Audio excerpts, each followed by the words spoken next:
Vasishta has gone to the remotest part of existence to continue his enlightenment practice.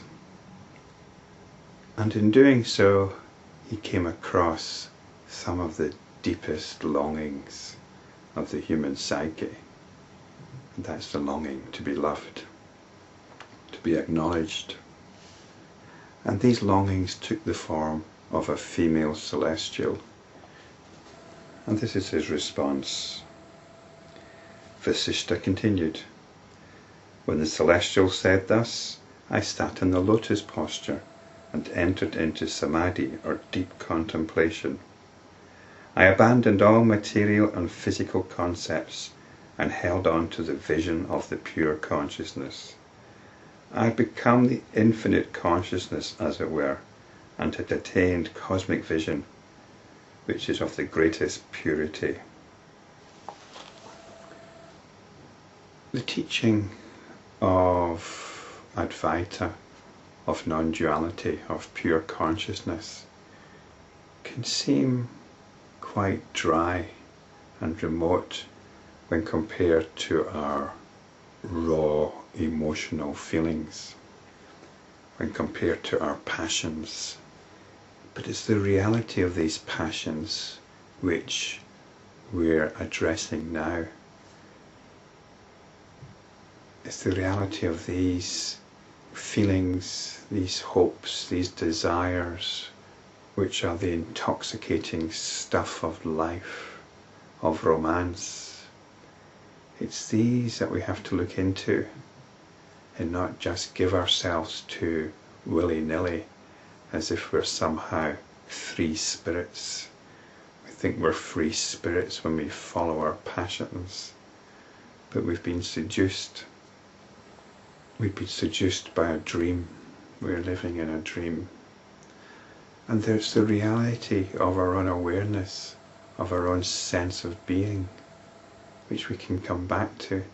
This is what is real, not some romance that we've bought into, not some romance that's been presented to us in which we've allowed ourselves to be hijacked by, to be absorbed into. So we have to keep coming back to this and keep deepening our practice, as Vasishta did,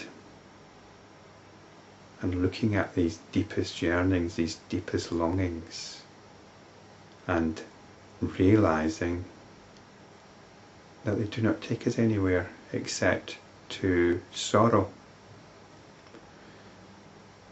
And we must come back to our own consciousness and realize the vibrancy of that consciousness. Realize the thrilling truth of that consciousness. On account of this realization of the truth, the delusion concerning the material or physical ceased in me.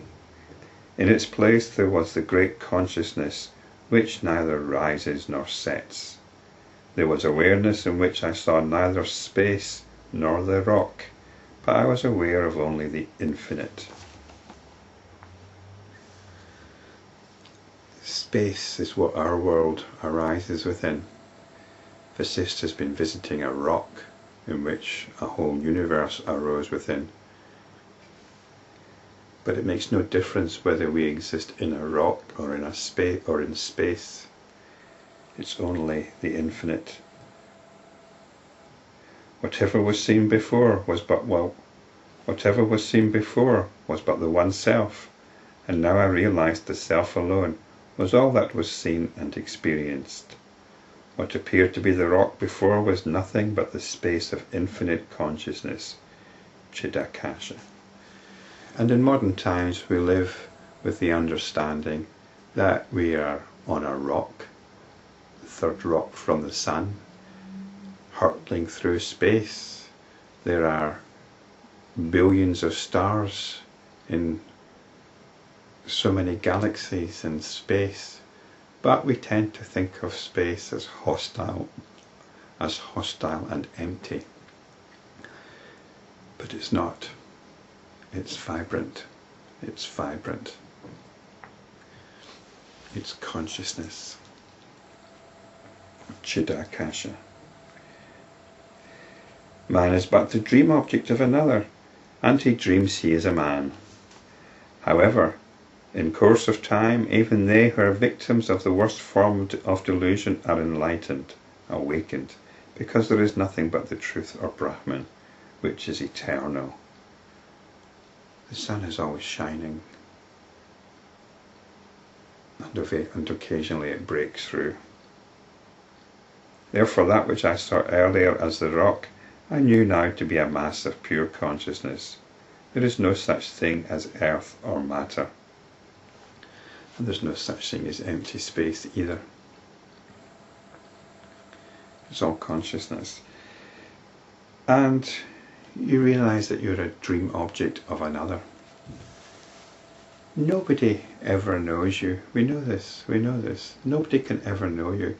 All anybody has is an impression of us. What's my reality to you? It's some pixels on a computer screen. Do I have any significance in your life? Do you know me? You've got a certain impression of me. And you might think that impression is accurate. You might think you're an intuitive person and that you can pick up on people. You can pick up on people quite well. But you have no idea of my reality. Would you have more of an idea of my reality if I was sitting in your room talking to you directly? Well, instead of pixels, you'd have visual information. You'd have more information coming in rather than the limited sound and visual images coming in on your computer. There might be more mannerisms you can pick up. But do you really know what's going on? Do you really know my reality? Unless you can tune into what I'm saying here, then you don't. You cannot possibly know my reality. But you think you do. You think, to all intents and purposes, you've got me quite well summed up.